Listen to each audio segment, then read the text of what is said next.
तो आज हमने डिस्कस करना है chapter number 12 introduction to Microsoft power point, जिसमें हम अपनी प्रेजेंटेशन बनाना सीखेंगे। इसके साथ साथ इंसर्टिंग और एडिटिंग किस बेस पे होती है वो सीखेंगे। Office back stage view, printing है और प्रेजेंटेशन व्यू है। इसमें जो आधा चैप्टर है ना वो तो तकरीबन हम पहले कर ही चुके हैं, ठीक है, लेकिन हम फिर भी उसको दोबारा से डिस्कस करेंगे उन पॉइंट्स को। तो फर्स्ट ऑफ ऑल 1.1 पे आ जाए, introduction to Microsoft power point 2016। Microsoft power point is a presentation software application. अब प्रेजेंटेशन क्या होती है? कोई चीज़ बनाकर दिखाना। मतलब आप कोई भी सर आपको कहते हैं कि यार इस टॉपिक की सुबह प्रेजेंटेशन बना के लाना, तो आप क्या करते हो? आप पावर पॉइंट ओपन करते हो, उस पर इफेक्ट वगैरह लगाते हो, ट्रांजिशन एनिमेशन लगाते हो, डिज़ाइन लगाते हो उसको अच्छा बनाने के लिए, ठीक है, क्योंकि वो आपने पेश करनी होती है लोगों के सामने। तो ये देखें, ये ऑडियंस को दिखानी होती है, ये सिर्फ खुद को नहीं दिखानी होती है, सर को नहीं दिखानी होती।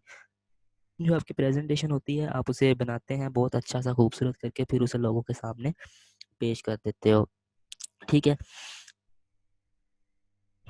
जी। तो प्रेजेंटेशन होती है that allows user to combine text and graphics.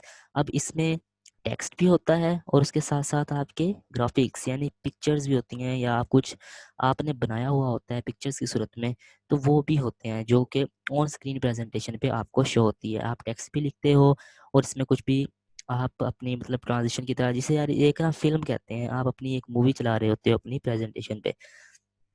तो 1.2 में है कि वो कहता है practical uses for Microsoft power point. अब ये तो देखिए ये इंपॉर्टेंट है, ये यहाँ पे लिखा हुआ है ना, user create dynamic informational slide through the use of text, graphics and animations. इसको स्टैरिक कर लें, हाईलाइट कर लें, ये इंपॉर्टेंट पॉइंट है कि कौन से 3 पॉइंट होते हैं जिसकी मदद से हम अपनी इंफॉर्मेशनल स्लाइड्स या डायनामिक स्लाइड्स को क्रिएट कर सकते हैं। वो टेक्स्ट होते हैं, ग्राफिक्स होते हैं और उनका इफेक्ट्स होते हैं, एनिमेशंस, ठीक है। फिर नीचे कुछ एग्जांपल दी हुई है कि अब प्रेजेंटेशन यूज़ किसके लिए होती है, ठीक है। इनको आप अपने ऑफिस में यूज़ करते रहते हो, कोई मीटिंग होती है उसमें आप अपना एजेंडा रखते हो, उसके लिए प्रेजेंटेशन यूज़ हो जाती है। सेल्स एंड मार्केटिंग प्रेजेंटेशन होती है। आपने देखा होगा बड़ी बड़ी जो दुकानें होते हैं, प्लाजे होते हैं, जैसा खादी का प्लाजा है, मैं अब कोई भी लगा ले, जैसे माल ऑफ मुल्तान है, माल ऑफ लाहौर भी है, और उसके साथ साथ चेज़अप होते हैं। तो उनके बाद ना कुछ बड़े बड़े प्लाजों के अंदर या बाहर स्क्रीन्स लगी होती हैं, वो आपको डिफरेंट प्रोडक्ट्स दिखा रहे होते हैं, हमारे पास ये कपड़े हैं, हमारे पास ये है, फलानी चीज़ है। तो सेल्स होती हैं, क्योंकि वो उन्होंने उनको सेल करना होता है, या वो मार्केटिंग के लिए प्रेजेंटेशन करते हैं, यानी अपनी कमर्शियल टीवी पे चला देते हैं। इस सिलसिले में वो अपनी प्रेजेंटेशन ही कर रहे होते हैं। तो ये वो बताया गया। फिर वो कहते हैं एजुकेशन के लिए, एजुकेशन की प्रेजेंटेशन किस तरह से होगी? आपने देखा होगा, आप अपने कॉलेज में पढ़ते हो तो बहुत से सर प्रोजेक्टर को यूज़ करते हैं ना, तो वो आपकी वो प्रेजेंटेशन ही आपको पेश कर रहे होते हैं। उन्होंने स्लाइड्स बनाई होती हैं और वो आपको चला के दिखा रहे होते हैं। वो खुद नहीं, उन्हें खुद नहीं लिखना पड़ता, वो पहले ही उन्होंने प्रिपेयर की होती है, बस आपको स्लाइड पॉइंटर की मदद से वो चलाते रहते हैं और आपको वो दिखती रहती है। फिर कहते हैं जी इंटरनल मीटिंग्स। अब इंटरनल मीटिंग्स भी इसी तरह से ही होती हैं, एक बंदा खड़ा होता है बस, वो आपको मीटिंग्स में, बाकी सारा वो आपको स्क्रीन पे शो हो रहा होता है, ठीक है। फिर होते हैं प्रोफेशनल ट्रेनिंग। जब आप इंशाल्लाह इंडक्शन के लिए जाएंगे ना, इंटर्नशिप होगी, जब आप ऑडिट के लिए जाओगे, दूसरे सिटीज़ में जाना है, तो वहाँ पे भी आप अपनी प्रेजेंटेशन बना के ही लोगों को पेश करते हो। वहाँ आप एक एक चीज़ लिखनी तो नहीं पड़ती ना, ठीक है। तो बहुत सारे बिजनेसेस में ना इसी तरह से, मतलब कोई भी ट्रेनिंग हो, कोई भी चीज़ हो, वहाँ पे प्रेजेंटेशन ही यूज़ होती है। फिर आ गया क्रिएट आ फोटो एल्बम और स्लाइड शो। अब आप फोटो एल्बम बनाते हो, आप एक वीडियो बनाते हो ना जिसमें आपकी पिक्चर्स चलती हैं, जिस तरह आजकल एक ऐप बहुत मशहूर है कैप कट, उस पे डिफरेंट इफेक्ट्स लग जाते हैं, किस तरह पिक्चर मतलब धाड़ धाड़ से आ रही होती हैं, पता नहीं है किधर से, इधर से, उधर से। ये उसकी बात कर रहा है स्लाइड शो की। एक स्लाइड शो सिंपल भी होते हैं, मतलब स्लाइड शो होता है अपना, कभी ना गैलरी ओपन करके ना पिक्चर्स वाली मोबाइल में, तो वो 3 डॉट्स होंगे, वहाँ क्लिक करना, वहाँ आएगा स्लाइड शो। स्लाइड शो पे आप क्लिक कर दोगे तो पिक्चर्स खुद ब खुद चलती रहती हैं, आपको स्क्रॉल नहीं करना पड़ता अगली पिक्चर के लिए। तो ये इन चीज़ों के लिए हो जाती है। नेक्स्ट है जी बिल्डिंग इफेक्टिव प्रेजेंटेशन। ये मैं क्यों क्यों एक एक लाइन बता रहा हूँ, क्योंकि बहुत से बच्चे कह रहे थे कि सर हमने बिल्कुल नहीं पढ़ा हुआ, तो इसको ना थोड़ा सिंपल सा करके पढ़ाइएगा हमें, ताकि हमें रिवाइज भी हो जाए और हम इसे तैयार भी कर लें। तो नेक्स्ट है बिल्डिंग इफेक्टिव प्रेजेंटेशन। इसको स्टडी कर लो, बहुत ही ज़्यादा इंपॉर्टेंट है ये। इसके जो नीचे बुलेट्स दी गई है ना, ये बहुत ज़्यादा इंपॉर्टेंट है। जो इस बार एमसीक्यूज पूछा हुआ था, वो पूछा हुआ था कि जो सेकंड लास्ट बुलेट है, don't use too many slides, ठीक है, ये वाला, इसको भी स्टडी कर लें, लेकिन मैं आपसे सारा डिस्कस करता हूँ। जो फर्स्ट बुलेट है वो कहता है your goal is not to impress the audience with your amazing power point skill. वो कहता है आपका मकसद लोगों को आपकी पावर पॉइंट की स्किल्स, आपने अपनी ऑडियंस को अपनी पावर पॉइंट की स्किल नहीं दिखानी, उनसे इम्प्रेस नहीं करना, बल्कि आपने एक मैसेज ट्रांसफर करना है उन तक, ठीक है। ये नहीं कि आप बहुत अच्छे अच्छे ट्रांजिशन यूज़ करो, अपने एनिमेशन यूज़ करो, फूल बूटे लगा के यदि सजा के दिखा के दो उनको, ये काम नहीं चलेगा भाई, आपने अपना मैसेज ट्रांसफर करना है, ये आपका मेन काम है। फिर वो कहता है think about what you want to communicate to the audience, कह रहा फिर उस चीज़ के बारे में सोचो जो आपने लोगों के सामने करना है, यानी उसको अपना भी माइंड क्लियर करो, उनका माइंड भी आपने क्लियर करना है, इस तरह की इन्फॉर्मेशन दो, रेलिवेंट इनको इन्फॉर्मेशन देनी है, इरेलीवेंट इन्फॉर्मेशन नहीं देनी। फिर वो कहता है start by writing the text in Microsoft word, क्या वो कह रहा है पहले माइक्रोसॉफ्ट वर्ड में टेक्स्ट लिख लो, फिर पावर पॉइंट में आके अपनी प्रेजेंटेशन बना लो और उसको लोगों को दिखा दो। अब ये नहीं है कि प्रेजेंटेशन में सिर्फ पिक्चर्स यूज़ कर लो और दिखाते जाओ, उसके साथ साथ टेक्स्ट का होना भी लाजमी है, जो कि मैंने अभी बताया भी था कि डायनामिक और इन्फॉर्मेशन स्लाइड्स में टेक्स्ट भी होती है, ग्राफिक्स भी होती हैं और एनिमेशन भी यूज़ होती हैं। फिर वो कहता है consider the audience when choosing a design, ठीक है, कोई सिंपल सा आपने डिज़ाइन उठाना है, ये नहीं कि भाई इतना कॉम्प्लेक्स सा डिज़ाइन उठा लो या इतना अच्छा डिज़ाइन उठा लो कि बस लोग आपके डिज़ाइन ही देखें और आपका काम ना देखें। फिर वो कहता है कीप इट सिंपल, देखें मैंने कहा इसको सादा रखना है, ज़्यादा उस पे कोई फूल बूटे नहीं बनाने हैं, इतनी ज़्यादा भी नहीं सजाने के लोगों का मतलब गलत भी इंप्रेशन आ सकता है उसके ऊपर, ठीक है। टू मैनी फ्लैशी फीचर्स नहीं यूज़ करने हैं बिल्कुल, मतलब बिल्कुल सिंपल सिंपल सी चीज़ें आपने सिंपल सिंपल से इफेक्ट इस पे लगाते जाएं। फिर वो कहता है don't use too many slides, ये इस बार का एमसीक्यूज था। One frequently quoted benchmark is the minimum 1 minute per slide rule, MCQs ये आया हुआ था, minimum 1 minute per slide rule, के एक स्लाइड को मिनिमम कितना टाइम देना चाहिए कि वो अगले पे चेंज हो जाए, तो यार 1 मिनट होते हैं 59 सेकेंड्स होते हैं, ठीक है ना, एक स्लाइड, फिर अगली स्लाइड ओपन हो जाती है, वो ओपन हो जाती है, टाइमर सेंड करना पड़ता है, वो मैं आपको आगे सिखाऊंगा रिहर्स टाइमिंग्स में। तो जो मैक्सिमम, यानी मैक्सिमम तो नहीं कहेंगे, मिनिमम जो एक स्लाइड पे टाइम दें वो 1 मिनट का दें, तो ये एमसीक्यूज था, नोट कर लें। फिर वो कहता है डोंट जस्ट यूज वर्ड, कि वो सिर्फ वर्ड यूज नहीं करने, विजुअल टू, यानी कुछ दिखाना भी है उनको। तो उम्मीद करता हूँ ये आपको समझ आ गए होंगे कुछ पॉइंट्स। यार नेक्स्ट आ जाए वो, फिर वो कहता है क्रिएट अ न्यू प्रेजेंटेशन। अब न्यू प्रेजेंटेशन जिस तरह से हमने न्यू वर्ड डॉक्यूमेंट में बनाना सीखा था, उसी तरह से न्यू प्रेजेंटेशन भी बनाते हैं। A power point presentation is a file that contains one और मोर स्लाइड्स, एक या एक से ज़्यादा स्लाइड्स होती हैं, that collectively present various kinds of related information in a dynamic way, उसके साथ साथ रिलेटेड इन्फॉर्मेशन उसमें रखी जाती हैं। फिर 349 पे इसको हम ज़रा थोरली मूव करते हैं, क्योंकि ये सिंपल सिंपल सा बताया हुआ है। वो कहता है पावर पॉइंट टेम्पलेट क्या होता है, जिस तरह वर्ड का टेम्पलेट है उसी तरह से पावर का टेम्पलेट है, लेकिन डेफिनेशंस अलग होती हैं, ठीक है, एक्सेल, वर्ड और पावर पॉइंट की। तो इसमें भी इनको मिक्सअप ना कर देना। Power point template is a pre formatted presentation, पहले से बनी हुई प्रेजेंटेशन मिल जाती है हमें डिज़ाइन देखिए, वर्ड में मैंने कहा था ना आपको बने बनाए डॉक्यूमेंट मिल जाते हैं, इसलिए यहाँ पे भी आपको बनी बनाई प्रेजेंटेशन मिल जाती है for specific purpose such as presenting financial summary, जब आपने इस फाइनेंशियल समरी पेश करनी हो किसी भी अकाउंट्स की, ऑडिट की, या जो भी आप कर रहे हो उनकी समरी पेश करनी हो, प्रिपेयरिंग अ स्वॉट एनालिसिस, ठीक है, और क्रिएटिंग अ बिजनेस प्लान, या कोई बिजनेस प्लान आपने बनाना हो, आप उनको दिखा रहे हो यार यहाँ पे इतना पैसा लगाऊंगा, यहाँ पे इतना पैसा लगाऊंगा, तो सारा आपने एक स्केच बनाया हो और वो आपका बिजनेस प्लान होता है, ठीक है। फिर नेक्स्ट आ जाए 350 पे। 350 पे अब कुछ भी नहीं है, वो टेम्पलेट बनाना सिखा रहा है, आप अपनी स्क्रीन पे देखिए, मैं भी आपको दिखा देता हूँ वो क्या कहना चाह रहा है आपसे। वो कहना चाह रहा है कि न्यू में आ जाएं, न्यू में आने के बाद ये टेम्पलेट्स हैं यहाँ पे, तो ये टेम्पलेट्स दिखा दो बस। ये कुछ बने बनाए टेम्पलेट भी मिल जाते हैं, या ब्लैंक प्रेजेंटेशन भी आपके सामने होती है, या आप डिफरेंट थीम्स भी यूज़ कर सकते हो। फिर ये कुछ टेम्पलेट्स पड़े हुए हैं, इनमें से कोई भी एक टेम्पलेट आप उठा सकते हो, वो यही बातें कर रहे हैं हमसे। फिर वो कहते हैं आप अपना टेम्पलेट भी बना सकते हो, किस तरह से, सेव एज पे क्लिक करोगे तो फाइल टाइम में जाएं, सेव एज पे क्लिक करें।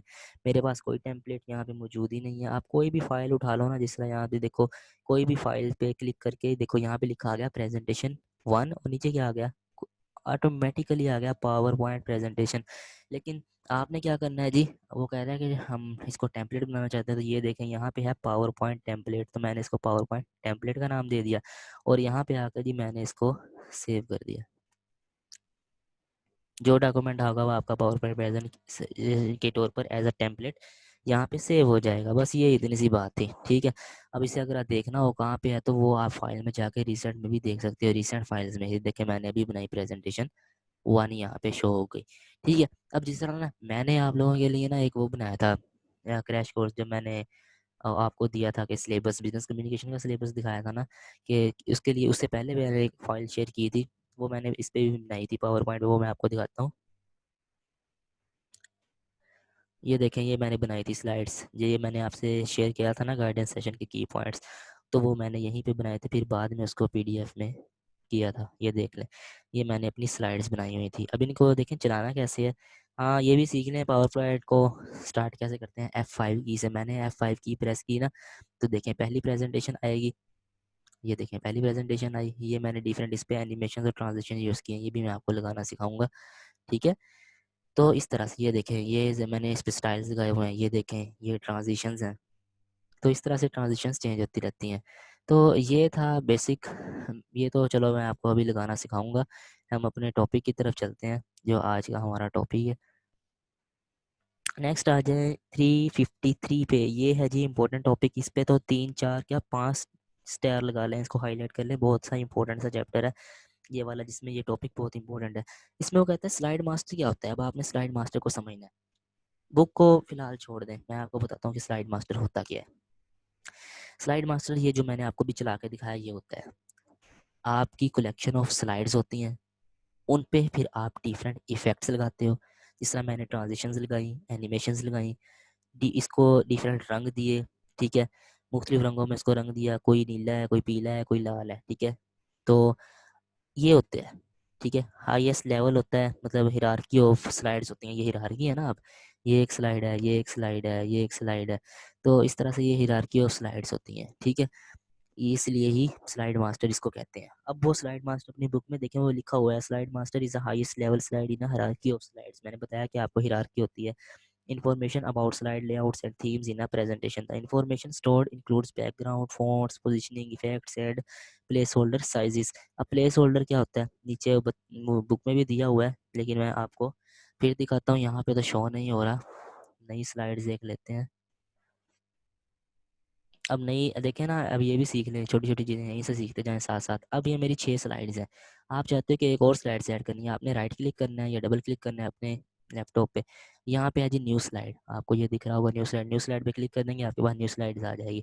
अब प्लेस होल्डर क्या होते हैं। प्लेस होल्डर होते हैं ये डॉटेड लाइन, ये है ना, click add to the title.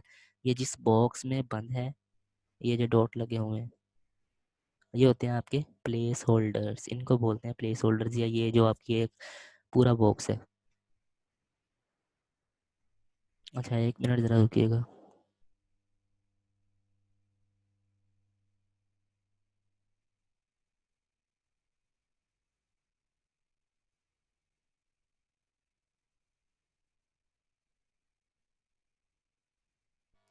जी, तो प्लेस होल्डर्स की समझ आ गई ना।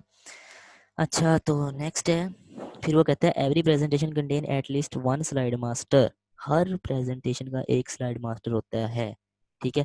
एक और ये भी एक एमसीक्यूज है, कॉन्सेप्ट याद रख लें। एक से ज़्यादा स्लाइड मास्टर भी हो सकते हैं, लेकिन कम से कम एक स्लाइड मास्टर ज़रूर होता है, ठीक है। फिर वो कहता है कि it is not a typical for a presentation to have a range of between 10 to 15 associated layouts. Layouts slides जो होती हैं, लेआउट्स जो इसमें हम यूज़ कर रहे होते हैं, 10 से 20 लेआउट्स पर वो मुश्तमिल होता है। अब वो कहता है कि डेफिनेशन ऑफ प्लेस होल्डर्स में आ जाए नीचे। Placeholder is a box with a dotted और हैच मार्क बॉर्डर। मैंने आपको बताया ना, डॉटेड और हैच मार्क, ये हैच मार्क बॉर्डर से आपका एक, ठीक है। That form part of more slides layouts, ये इसलिए जो स्लाइड्स के लेआउट्स होते हैं ना, जिससे ये एक लेआउट्स है, click to add title, click to add text, ये आपके लेआउट्स हैं, ये उन पे मुश्तमिल होता है। These boxes hold title and body text, जैसा मैंने बताया ना, ये आपका टाइटल, ये आपका टेक्स्ट, बॉडी टेक्स्ट हो गया। तो ये होता है प्लेस होल्डर। नेक्स्ट आ जाए 354 पे। फिर वो कहता है create your own slide master. मैं चाहता हूँ अपना स्लाइड मास्टर बनाना। यार मैं क्यूरीज आपकी देखता हूँ, सब्र कर लें।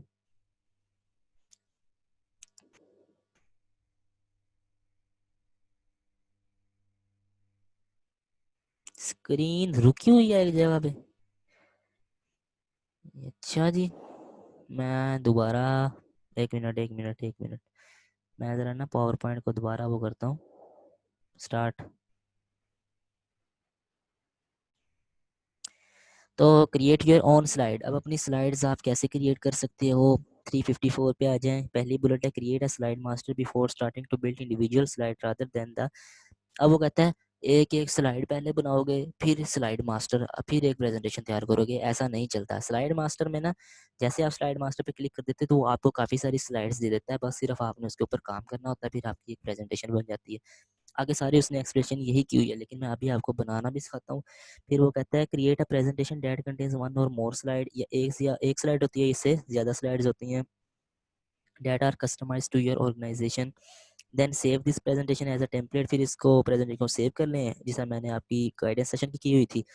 फिर F5 पे क्लिक करके आप अपना प्रेजेंटेशन चला लें। फिर थर्ड में कहता है work in slide master view to edit slide masters given they impact the look and feel.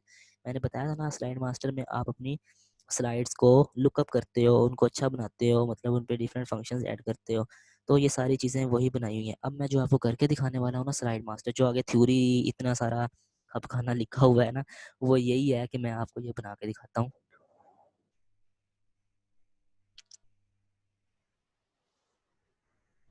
यार एसन प्लेस होल्डर तो मैंने अच्छे से बताया। हाँ जी, प्लेस होल्डर ये आपको जो सामने यार ये डॉटेड लाइन नहीं शो हो रही, ये वाली, जिसमें ये अब ये देख लें, ये जिसका क्लिक टू ऐड सबटाइटल लिखा शो हो रहा है ना, ये जो आपकी एक बाउंड्री है ना, ये एक बाउंड्री है, ये डॉटेड लाइन है। ज़रा गौर से देखें तो हैच मार्क होती है ये बंद, और डॉटेड लाइन है, इसको बोलते हैं प्लेस होल्डर, जिसमें आपके लेआउट्स होते हैं। लेआउट्स क्या होते हैं? ये वाले, जिस तरह click to add the title, यहाँ पे आप कुछ भी लिख लें, ये आपने अपने स्लाइड में लेआउट ऐड कर दिया। ठीक है, तो ये होते हैं जी वो। अच्छा, वो आप कह रहे हो पैक्स थीम्ड मास्टर स्लाइड्स, यार ये वही होता है कि जो बाय डिफ़ॉल्ट आपको दिए जाते हैं ना, वो तो बिल्कुल सिंपल से ही होते हैं, लेकिन आप इसमें डिफरेंट थीम्स भी ऐड कर सकते हो अपनी स्लाइड्स में। वो भी मैं आपको लगाना सिखाऊंगा, इसलिए मैंने वो टॉपिक स्किप किया है यार। ये नेक्स्ट मैंने वही करवाना है। तो अब आ जाए स्लाइड मास्टर पे कि स्लाइड मास्टर होता क्या है। स्क्रीन मूव कर रही है, अब ये बताएं।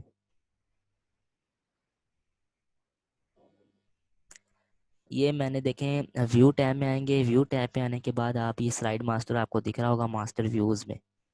ठीक है, स्लाइड मास्टर पे क्लिक कर देना है। तो ये देखिए, मैंने कहा था ना फाइल्स आपके सामने बनी बनाई आ जाएंगी, इतनी सारी स्लाइड्स। बस आपने इसमें काम करना है, डिफरेंट किस्म का आप इसमें काम कर सकते हो। ये डेट भी शो हो गई मुझे 5 नवंबर की। यहाँ पे फूटर भी लग जाएंगे। फूटर से याद आया, हेडर फूटर का एक बंदा पूछ रहा था, वो भी मैं बता देता हूँ। तो यहाँ पे अब अपना काम कर सकते हो। जैसे ये पहली स्लाइड्स है ना, यहाँ पे कुछ भी लिख लो आप, जो भी कुछ भी ऐड कर दो यहाँ पे। ये मैंने जिस ऐड कर दिया ना। अब यहाँ पे कुछ भी लिख लो आप, जिस तरह ये first level second level bulleted में लिखना चाहते हो, या जैसे आपकी मर्जी। तो इस तरह से ना ये डिफरेंट सी हर स्लाइड्स में जो आपने बनाने हैं वो स्लाइड्स ऐड कर लो। जो जो करना है इसमें इसमें जो जो काम करते जाओगे वो ऐड होता जाएगा। हाँ, एक बात और याद रख लें, जो आप एक स्लाइड में शेप ऐड करोगे ना फर्स्ट, देखें अगर आप मैंने फर्स्ट में कोई भी चीज़ ऐड की है तो वो सारी स्लाइड्स पे लगेगी। ठीक है, ये एक रूल होता है, जो भी आप एक स्लाइड में चीज़ ऐड करोगे वो सारी स्लाइड्स पे लगती रहती है। फिर उसके बाद जब ये स्लाइड पूरी बन जाएगी ना आप लोगों के पास, फिर आपने क्या करना है, सिंपली इसको क्लोज मास्टर व्यू, इसको क्लोज कर देना है। ये हो जाएगा सेव आपका काम। फिर आपने सिंपल F5 प्रेस कर दें, तो आपकी जितनी स्लाइड्स ऐड की होंगी उतनी स्लाइड्स आपकी इसमें चलने लग जाएंगी। क्योंकि मैंने तो कुछ भी नहीं लिखा, ये बस एक थोड़ा सा गंदी मारा था, इसलिए स्लाइड्स में कुछ है ही नहीं था।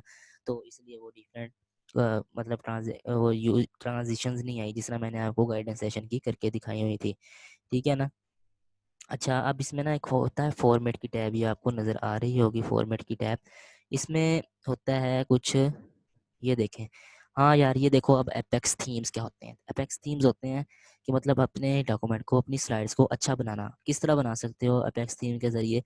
या तो उसमें इस तरह के देखें डिफरेंट ये चीज़ें लगा लो, शेप स्टाइल पड़े हुए हैं, शेप आउटलाइंस हैं डिफरेंट, यहाँ से कलर वगैरह यूज़ कर सकते हो। फिर उसके साथ साथ ये आपके वर्ड्स, कुछ स्टाइल्स होते हैं जिससे आपके थीम्स में अच्छा खासा असर नज़र आ जाता है। ठीक है ना। तो ये होते हैं यार एपेक्स थीम्स होते हैं जो, बस ये, और इसमें कुछ भी नहीं था।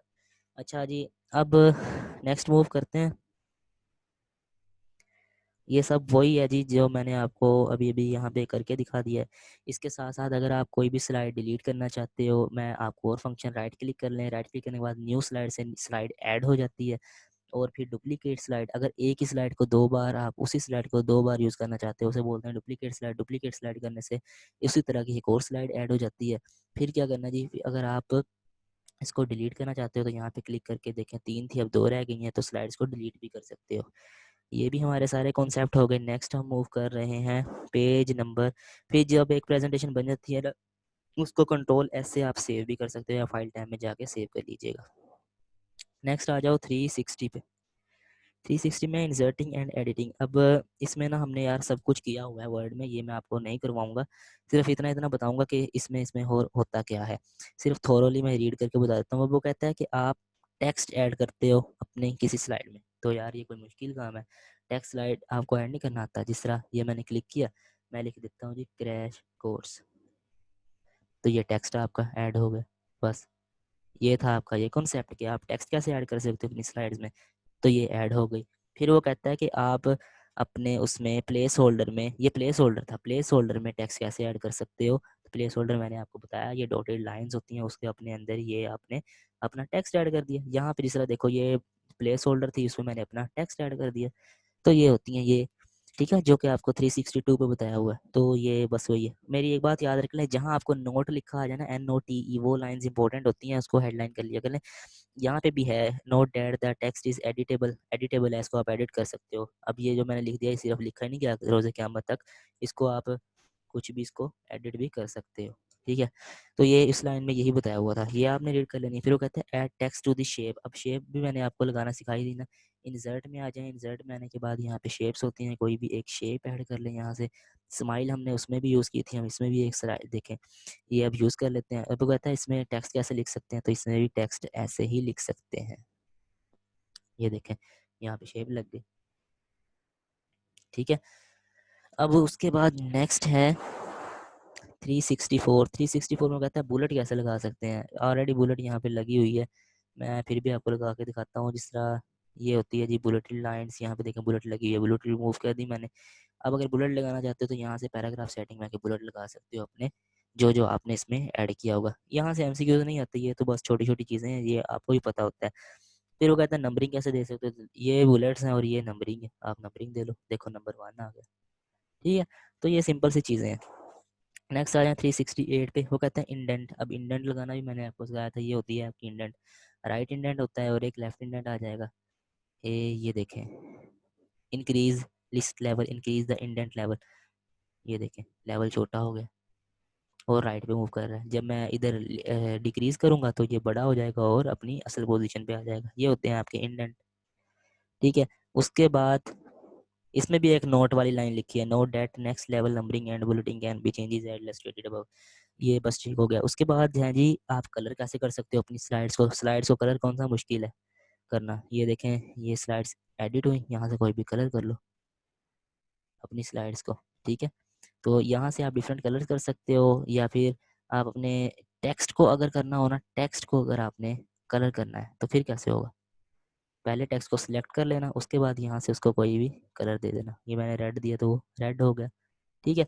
तो इस तरह से आप अपने टेक्स्ट को इसमें कलर भी कर सकते हो, डिफरेंट कलर्स होते हैं। फिर इसके साथ साथ और भी इसमें देखें ना, और भी फंक्शंस आ जाते हैं जो मैंने आपको फॉर्मेट टैब में करना सिखाए थे, कि फॉर्मेट टैब से भी डिफरेंट इसमें फंक्शन जो है वो ऐड हो जाते हैं आपके। या डिज़ाइन टैब में आ जाए, उसने भी डिज़ाइन खोले हुए हैं, डिफरेंट थीम्स यहाँ से लग सकते हैं, कोई भी आप थीम यूज़ कर लो। ये कलर्स हैं, कोई भी कलर यहाँ से लगा लो, ये देखो यहाँ पे कलर चेंज होते जा रहे हैं, ठीक है। थीम्स यूज़ कर सकते हो, उसके साथ साथ आप अपने फ़ॉन्ट्स भी लगा सकते हो, इफ़ेक्ट डिफरेंट इफ़ेक्ट भी यूज़ कर सकते हो। तो इसमें सिर्फ यही चीज़ें हैं। फिर आ जाए 372 पे। 372 में वो कह रहा है कि अगर आपने जो लिखा है उसको जो आपने टेक्स्ट लिखा है उसको छोटा बड़ा करना हो तो फिर कैसे होगा। तो ये भी मैंने आपको बताया था, माइक्रोसॉफ्ट वर्ड में भी मैंने आपको करना सिखाया था कि यहाँ से ये देखें ये टेक्स्ट बड़ा हो गया, ये यहाँ से टेक्स्ट छोटा हो जाएगा आपका, ये चीज़ें हैं। उसके साथ साथ ये 373 में वो कहता है कि डायरेक्शन कैसे चेंज कर सकते हो अपने टेक्स्ट की। तो ये डायरेक्शन है यार,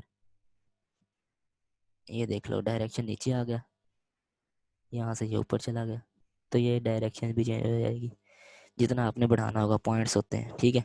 उसके बाद आते हैं जी फ़ॉन्ट्स की तरफ। तो फ़ॉन्ट्स क्या होते हैं यार, फ़ॉन्ट्स में कुछ मुश्किल नहीं है, ये सारा फ़ॉन्ट ही है आपका।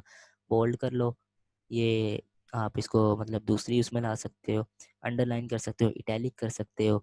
ये आपने अंडरलाइन कर लें, देखिए क्रैश कोर्स अंडरलाइन होगा। फिर अगर मिस प्रिंटिंग करनी है तो ये मिस हो जाएगा, या हम देखना नहीं चाहते, छोटे बड़े टेक्स्ट कर सकते हो, कलर कर सकते हो अपने टेक्स्ट को। तो ये यहाँ पे सिर्फ यही चीज़ें हैं। फ़ॉन्ट्स में भी आप यही देखोगे, और कुछ भी नहीं है। यहाँ से एमसीक्यूज नहीं आता, ये बस सिंपल सिंपल सी चीज़ें हैं यहाँ पे। ठीक है, उसके बाद जी अब ऑटो फिट क्या होता है यार? Auto fit helps ensure that title text and body text automatically fit in a place hold. जो आपका ये होता है ना लैपटॉप, इसमें ऑलरेडी ये क्योंकि एक मशीन होती है, तो ये ऑटोमेटिकली टेक्स्ट को एक छोटा बड़ा हो ना, कोई दिशा पहला लफ्ज़ भी आप छोटा लिख देते हो, ये खुद उसको बड़ा कर देगा, यानी पहला वर्ड कैपिटल कर देता है। इसके साथ साथ और भी बहुत सी चीज़ें होती हैं। ये देखें, अब मैंने क्रैश का सी छोटा लिखा। ओहो,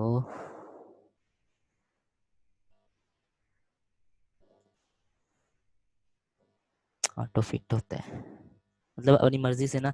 अगर आप कोई भी, आपसे कोई गलती हो गई है किसी भी स्पेलिंग्स में, तो कुछ भी हो गया, तो वो आपको ना ऑटो फिट करके उसको ठीक कर देता है। देखो मैंने क्रैश का सी छोटा लिखा और मैंने जैसे एंटर प्रेस किया, उसने सी बड़ा कर दिया। तो ये होता है ऑटो फिट बिहेवियर। किस चीज़ों के लिए यूज़ होता है? ऑटो करेक्ट जिसे हम बोलते हैं। फिर नेक्स्ट आ जाएँ फाइंड एंड रिप्लेस में। आपको कोई चीज़ ढूँढनी हो मतलब अपनी प्रेज़ेंटेशन में, तो वो यहाँ पे फाइंड में होती है। आप क्या फाइंड करना चाहते हो? मैं जी कुछ मेरे पास डाटा तो है नहीं, मैं ये फाइंड करना चाहता हूँ। मैंने फाइंड नेक्स्ट पे क्लिक किया, तो देखिए मैंने क्रैश को फाइंड किया, तो उसने क्रैश को यहाँ पे हाईलाइट कर दिया कि भैया आपने क्रैश यहाँ से तलाश किया, तो हमने आपको तलाश पे हम आपको ले आए हैं। और इसमें कुछ भी नहीं है। नेक्स्ट है office back stage view. Office back stage view मैंने आपको सिखाया था, आपकी ये फाइल होती है जहाँ से आप सेव कर सकते हो। Save as, open, close, recent, जो आपने फाइल अभी यूज़ की है, न्यू फाइल, तो इन चीज़ों को बोलते हैं आपका ऑफिस बैक स्टेज व्यू। ठीक है, इसको रीड कर लेना है। यहाँ पे info, printing, share, export options के ऑप्शन जो दिए होते हैं ना, इनको बस एक बार आपने नज़र डाल लेनी है। नेक्स्ट है प्रिंटिंग एग्जांपल। प्रिंट तो आपको वर्ड में भी करवा चुका, और उसमें भी करना है, एम एस एक्सेल में भी करना है। आप एम एस एक्सेल में भी आपको प्रिंटिंग सिखाएंगे। फिर भी यहाँ पे भी आपको बता देता हूँ एक बार। कंट्रोल पी होता है जी प्रिंटिंग का शॉर्टकट। कंट्रोल पी प्रेस करने से डायरेक्ट प्रिंट खुल जाता है। कितनी कॉपीज प्रिंट करनी है यहाँ से होंगी, फिर उसको प्रिंट पे क्लिक कर दोगे। मेरे पास क्योंकि प्रिंटर नहीं है, वरना ये प्रिंट होकर निकल आता अभी। फिर प्रिंट को ओपन कर, देखा मैंने प्रिंटर को ओपन किया ना, वो मुझे प्रिंटर पे ले गया कि क्या चीज़ आपने प्रिंट करनी है, और पीडीएफ फाइल में करनी है, नहीं करनी है यार। ठीक है, अब यहाँ से ये प्रिंटर के नाम है जो जो आपकी कंप्यूटर के साथ आपके प्रिंटर लगे होंगे। ठीक है, उसके बाद जी प्रिंट आल स्लाइड, या सब स्लाइड्स को प्रिंट करना है, या फिर प्रिंट जो जिस स्लाइड पे आप मौजूद हैं उस स्लाइड को प्रिंट करना है, या कस्टम रेंज अपनी मर्जी से बता दें। ठीक है, फिर होते हैं कोलेटेड, नॉन कोलेटेड, जो मैंने कहा था सेट की फॉर्म में होते हैं, और जो अनकोलेटेड सेट की फॉर्म में कोलेटेड अलग अलग आ जाएंगे, यानी पहले फर्स्ट पेज, फिर सेकंड पेज, फिर थर्ड पेज। वरना जो अनकोलेटेड होते हैं पहले ही पेज की तीन तीन कॉपियाँ। ठीक है, वो इसलिए यूज होता है। फिर कलर दे दें इसको, कोई भी आपने कलर देना है। ब्लैक एंड वाइट इसकी निकालनी है कॉपी, या कलर वाली निकालनी है, या ग्रे स्केल की निकालनी है। ये तीन चीज़ें याद रखनी है, एक कलर होती है, एक ग्रे स्केल होती है, और एक प्योर ब्लैक एंड वाइट होती है। तो ये था प्रिंट का कॉन्सेप्ट। अच्छा, इसमें और क्या चीज़ें रह गई हैं? अच्छा, अब नेक्स्ट है प्रेजेंटेशन प्रीव्यू। प्रेजेंटेशन प्रीव्यू क्या होता है? प्रेजेंटेशन प्रीव्यू यही होता है कि आपने अपनी स्लाइड कैसे बनाई, उसको F5 पे प्रेस करके आप चेक कर सकते हो यार मेरी जो स्लाइड्स हैं वो मुझे दिखने में कैसी लग रही हैं। उनका एक प्रीव्यू लेना, प्रीव्यू यानी उनका एक व्यू लेना कि ये दिखने में कैसे लगती हैं। तो गाइज यहाँ पे यार ये चैप्टर ख़त्म होता है। तो आपकी असाइनमेंट यही है, इसके एमसीक्यूज करें क्योंकि वर्ड पावर पॉइंट बहुत अच्छे हैं। आप क्वेश्चन बैंक करके आइएगा। कल को हम चैप्टर नंबर 13 और 14 दोनों करेंगे। ठीक है, क्योंकि ये बहुत ही सिंपल हैं, और जो कल के जो होंगे ना वो बहुत मज़े वाले यार चैप्टर हैं। ठीक है, छोटे चैप्टर हैं, छोटे छोटे से चैप्टर हैं दोनों, और बहुत मज़े वाले चैप्टर हैं। इसको करके आइएगा। मैं ना अब आपकी कुछ क्यूरीज रहती हैं, वो उनको ज़रा देखूंगा। आज आपके जो आपने